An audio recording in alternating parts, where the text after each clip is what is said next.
I let the emotions get the best of me and pretty much played the last 3 games with a broken hand. So that's what it is. How's it look like I'm living? 3-time champ. Did it with a great group. Back to back. I mean, after all the stuff that we've been through, and for the guys to pull together and, you know, get this far when a lot of people counted us out, I'm very proud of the guys. Your swag on. Can't do triple. Your swag on. Can't do triple. Welcome to SI Now. I'm Robin Lundberg here with Amy Campbell. And obviously a lot happened over the weekend with the Warriors sweeping the Cavs to win their 3rd title in 4 years. And, of course, surrounding the status of one LeBron James. And as usual, we're joined by our NBA analyst, John Starks, to go over it all. So, John, we'll start with LeBron James. After Game 4, it comes out he was dealing with a very serious hand injury from punching a blackboard out of frustration after that heartbreaking Game 1 loss. What was your reaction to this revelation about LeBron's hand? I was a little surprised, taken back, to be honest with you. You know, people probably looked at it as an excuse because you knew what was going to happen in the end. I have done that, but I never broke my hand before. You've done that. I have done that before many a times, but I never broke my hand or anything like that. But I'm not sure. I'm not sure, to be honest with you. You know, you don't want to use things like this as an excuse for the loss. You know, I hark on the game plan. I thought the game plan wasn't right, to be honest with you. Just like what I said about Brad Stevenson's against Game 7 against Cleveland.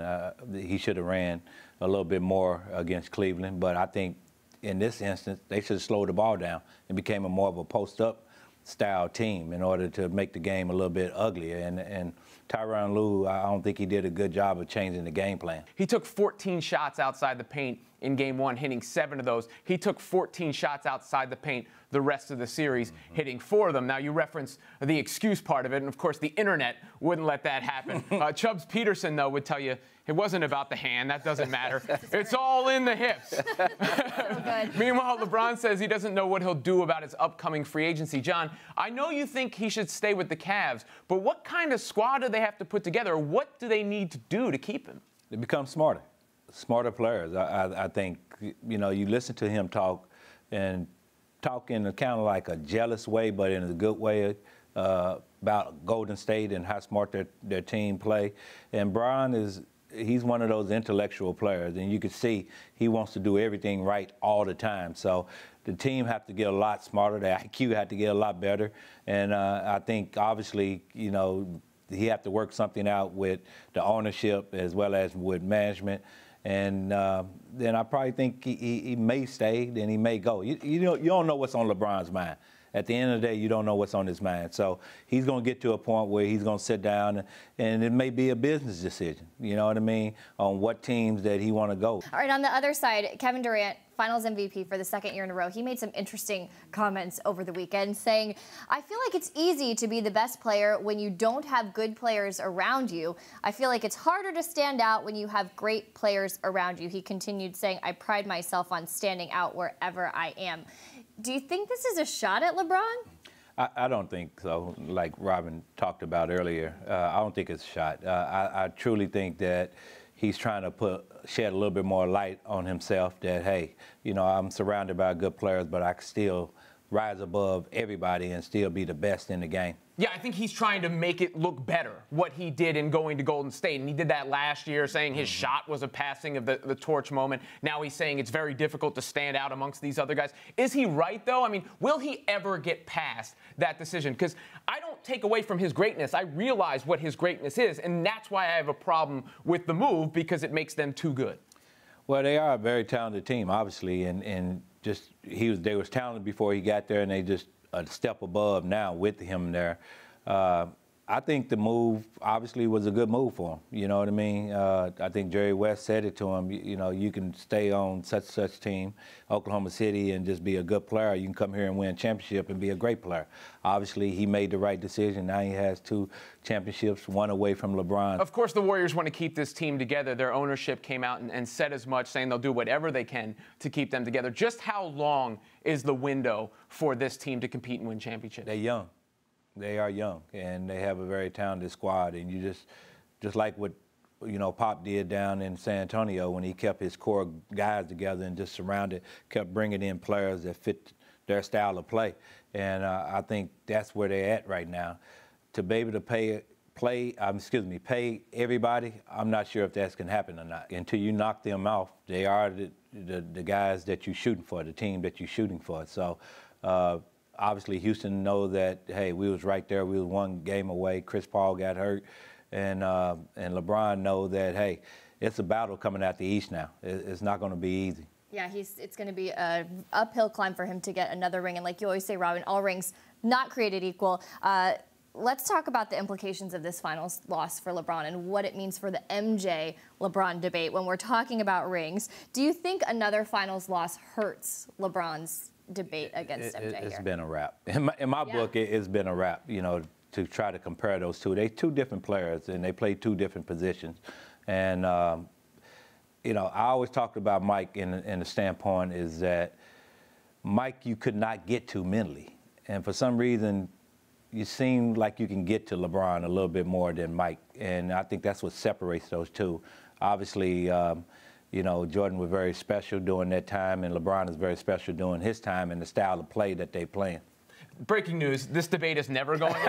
Because once it started, right? Yeah. Like, you know, if you had said this loss Well, I think Kevin Durant trying to throw his name in the hat. Maybe everyone's going to try to throw that. But once it started, you don't go back from being compared to Michael Jordan. Yes. So, you know, the people who are taking the Jordan side are going to point to the finals record. Meanwhile, LeBron's career is still going. He's going to keep putting on these numbers. And we will be arguing LeBron versus Jordan until eternity. Yeah, it's a good conversation for us as sports analysts. It's good to be able to compare, you know, eras and guys and teams and what have you. But, you know, Jordan was just special, you know, and let me leave it at that.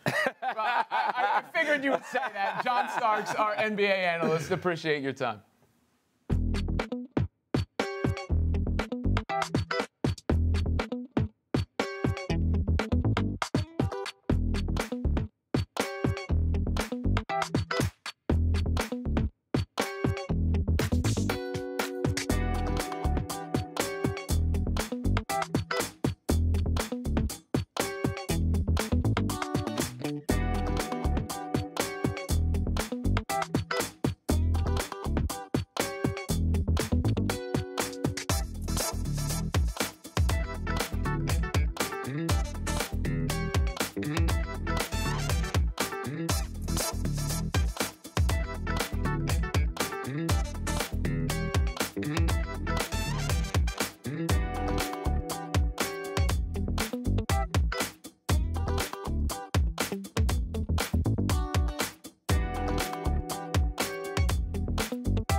Rafael Nadal won his 11th French Open, besting Dominic Thiem, and is now 86-2 overall in the event. So is Nadal's run there the most dominant performance in any individual event? I'm going to say yes, and I have several reasons why, but that 86-2 is one of them. Not only has he won this 11 times, but he is nearly flawless in this, and he's been doing it since 2005. He was 19 years old his first time he won the French. Now he's 32 years old. I was looking up how many sets he's lost because he only lost one in this entire tournament. That was the first set he lost since 2015. 37 sets at the French, all of this at the French, of course. He's been doing this every year. He's been doing it for a long duration, and he's been nearly flawless in this event. We have not seen dominance like this at any event across sports history, in my opinion. I'm going to say no, because to me this is more about the setting than the event, right? In other events, and I'll forget team sports for a second, the setting remains the same. At least the event remains the same if you're talking about Michael Phelps in the butterfly or Usain Bolt in the 100-meter. They're not sometimes swimming in water and then sometimes swimming in milk, right? And Nadal is playing in clay here, and King of Clay is the reference. So I think it's more about the surface, and he's a great player. But when you're changing the playing field itself, I can't put him above the rest of the field when they're competing on equal terms every time when you're talking Bolt and you're talking Phelps. My only argument against those is that this happens every year. And I guess with Bolt, you could say that these do happen every year, but we see them at the Olympics every 4 years, and we see that dominance there. But that this is a yearly thing that he's been doing for so long. That's my argument against. But if somebody's running 100 meters and you have to pick who's going to be the fastest, you know, in his heyday at least, we're talking Usain Bolt. We could talk about this all day long. We'll talk more about that later privately, I suppose. Speaking of greatness, we saw Justify win the Triple Crown this weekend in the Belmont Stakes, and there have been some questions raised about trainer Bob Baffert's strategy in this one, as it seemed another horse that Baffert trains, Restoring Hope, was blocking for Justify to get to that first place finish. Robin, do you have a problem with this strategy? Yeah, I kind of do. If I cared about the result, I'd really have a problem with the strategy, because you're not talking about a team sport here. These are individual horses all racing, trying to win the race. If there's a bettor who placed a bet on this other horse, they're upset because the horse was being used as stronger than a decoy, as an obstacle, right? And I just referenced other racing sports like swimming and track. You can't see that in those sports. You don't have other, Olympians from the fellow country trying to interfere and help They're not, Phelps throwing and an elbow. Bolt. Yeah, getting in the way. I mean, that's not fair game. Right. The quote that I read was that it was an offensive lineman blocking for a running back. But this is not against the rules, which I thought was very surprising. And there were a lot of references of other horses that are on similar teams or similar owners kind of helping each other out strategy-wise, but nothing as overt as blocking for another horse like this. Asterisk for Justify. That's why Justify will never be American Pharaoh or Secretariat. I tell you right here. It is not justified for Justify. To the MLB, two-way player Shohei Ohtani took baseball by storm over the first couple months of the season, and now he is seeking a second evaluation for his UCL injury, the ligament linked to Tommy John surgery. How bad would this be if he needs to have this surgery? He'll be out the rest of the season, the following season. How bad would that be for baseball? It's a bummer. Yeah. And it's also something I guess you could see coming. I mean, it's a bummer because Shohei Ohtani was very unique. We really hadn't seen anybody do what he was doing. You have to go back to, grainy pictures to, guys with weird mustaches to possibly put into context what Ohtani was doing here, both as a pitcher and as a hitter at the plate, an everyday kind of player. But this is what happens with pitchers. Right? I mean, Tommy John almost has become a rite of passage, and it's the most fickle thing there is in sports. You cannot rely on starting pitching because this can happen at any time. Remember when the Mets went to the World Series and everyone was saying their future was so bright because of that starting pitching? Well, a lot of that starting pitching eroded because it's just an unnatural movement. Right, and it is such a delicate thing. Like you said, we see this all the time, and it's about a 15-month recovery, which is a very long time. I think this is very disappointing for baseball in general because, like you said, we have not seen anything like this guy since who even knows when. And he was bringing a big audience, and I felt like we were talking about him every day in the beginning of the season. Is this guy for real? And as he continued to perform well, we kept talking about it. And not to mention the audience internationally, the eyes that he pulled from Japan as well. I think this is definitely a blow. It's just a sad thing. We're always talking about baseball needing stars and national stories because it still does great regionally. This was a chance to cultivate a new star and get some national attention, and now it's likely gone. Seahawks safety Earl Campbell said he will not attend mandatory minicamps until his contract situation is resolved. With the Seahawks missing the playoffs and the Legion of Boom dissolved, how should we currently view the Seattle Seahawks? I think it's a really big unknown. I was reading Albert Breer's MMQB from today, and he was talking to Pete Carroll, and Pete Carroll said that it felt like 2012 and that this could be a good thing, or it is a good thing. He's saying it's a good thing because all of these positions are up for grabs, so it's going to foster this new, who's going to be the next guy to step up. But those names, those big names that you think of when you think of the Legion of Boom, Richard Sherman and Michael Bennett, they're both gone. Cam Chancellor has this neck injury. He's a big unknown of what he's going to be able to do. Cliff Averill, Cliff Averill set to retire, and then, like you said, Earl Thomas staying away there from staying. I don't think I said that. It is Earl Thomas. Earl Thomas staying away there from camp. That it's a big unknown what we're going to see from this team. Yeah, I mean, and these things don't last that long in sports, particularly football, such a brutal sport. And I think it just shows you, what we've seen from the Patriots, what we've seen from LeBron James. Those things are not normal because the Seahawks had a heck of a run. Right, that's true. It puts all those things into perspective as well. To the octagon, Ronda Rousey becomes the first woman inducted into the UFC Hall of Fame. The ceremony will be on July 5th. And despite knockout losses in her last 2 fights, Robin, how do you think Rousey should be remembered by the UFC community? I think she should be remembered as perhaps the biggest star they've ever had, right? I mean, when you're talking about drawing attention, when you're talking about when Vine was a thing, shout out to Vine, R.I.P. That was Rousey's fights right there, and she was bigger than life. It was fleeting, but she made such a huge impact on the sport. Obviously, she deserves to be honored in this way. Yeah, I completely agree.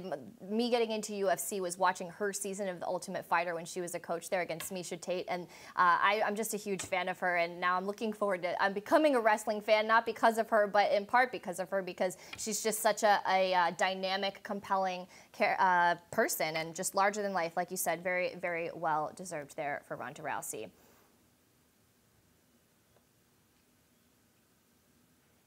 Well, in Philadelphia, recent news around the Eagles has been focused on off-field topics, but there is still football to look forward to, and quarterback Carson Wentz is rehabbing his injured knee with the goal of returning for the season opener against Atlanta. The MMQB's Kalen Kaler had a chance to sit down with Carson ahead of his charity softball event in South Philly and asked him about the most challenging moments in his recovery.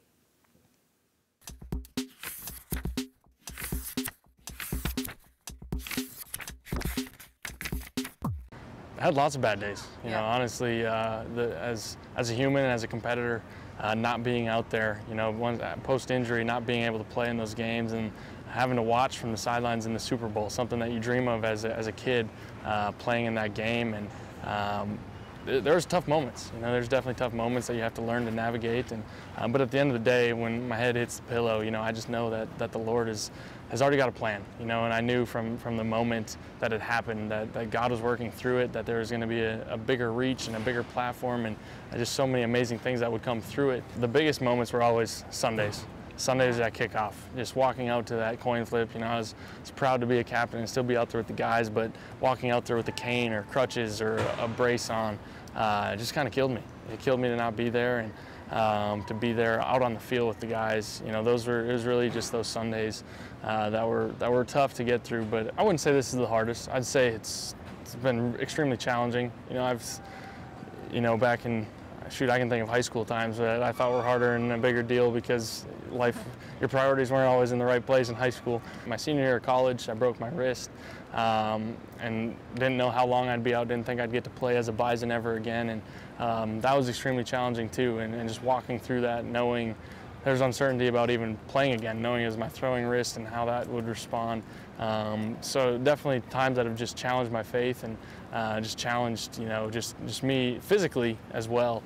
But God's been faithful through it, and we're doing all right. So I know your goal, week 1 is circled on the calendar, has been since the injury. Do you really think you are going to be ready for week 1, honestly? I like to think so, but again, it's such a fluid process. Everyone always asks, "Are you going to be ready? Are you going to be ready?" And if I knew, I would tell them. I would love to know, but with these things, it's a fluid process. Some guys are back out there in 6 months. Some guys take a year, and you just really never know how your body's going to respond.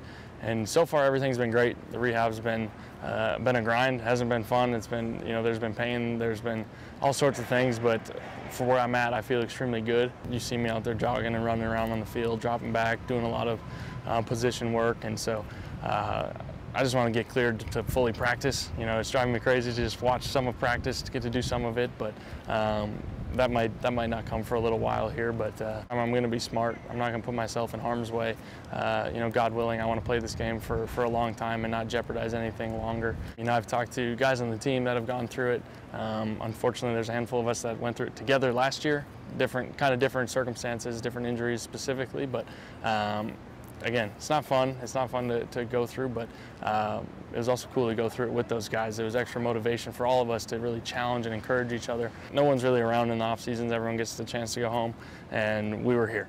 You know, you have Darren Sproles, you have Jason Peters, you got Maragos, you have Jordan Hicks, a couple other guys in there as well. Alshon had surgery as well, and to just be in there together, just to see like their milestones, be able to cheer them on and motivate them, and then to see them encourage me, and it's an interesting dynamic that none of us want to be there, but it helps that we're all in there together. I want to talk about you and Nick Foles really quick.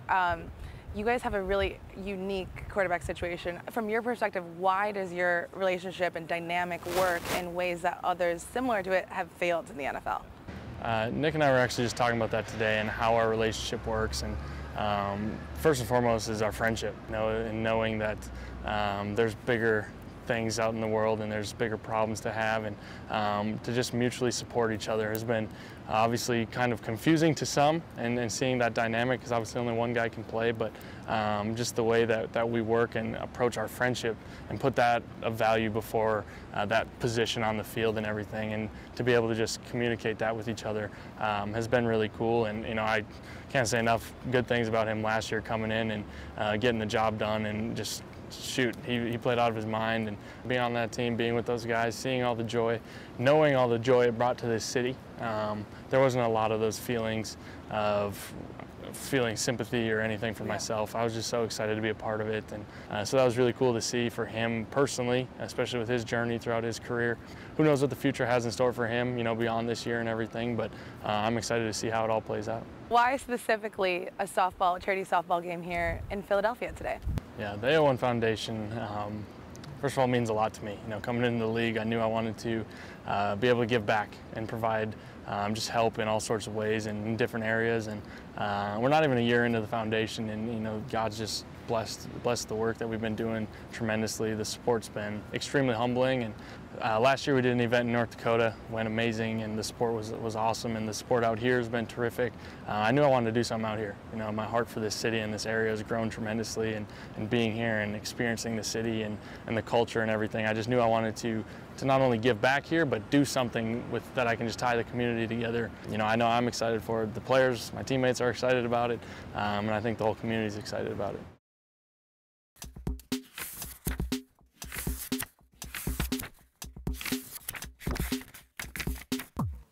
Alexander Ovechkin both drank out of and slept with the Stanley Cup after the Capitals win. The Caps have obviously had some fun. Have we seen a better weekend of celebration? I don't know if we have. This celebration has it all. This just makes my heart so happy to watch this. We have keg stands, we have shirtless fountain swimming, and with the general public enjoying and celebrating with this team, especially after the suffering that this team and this fan base went through. To see all of the fans involved this way, just unbridled joy, it doesn't get better. See, I think there's two things here that make it stand out and may make it a part of recency bias. One, Ovechkin is so central compared to the rest of his team. Two, the Stanley Cup is so iconic as a trophy, because we've seen other crazy celebrations even recently. Jason Kelce with the Eagles, and of course J.R. Smith with the Cavaliers. The president at the time, President Obama, had to tell Tyronn Lue to tell J.R. Smith to put a shirt on. Oh my gosh, he just wanted to be shirtless for the rest of his life. And then of course Jason Kelce with the really beautiful, interesting outfit and his passionate speech as well. A lot of good stuff. That's when the Cavs actually were ahead.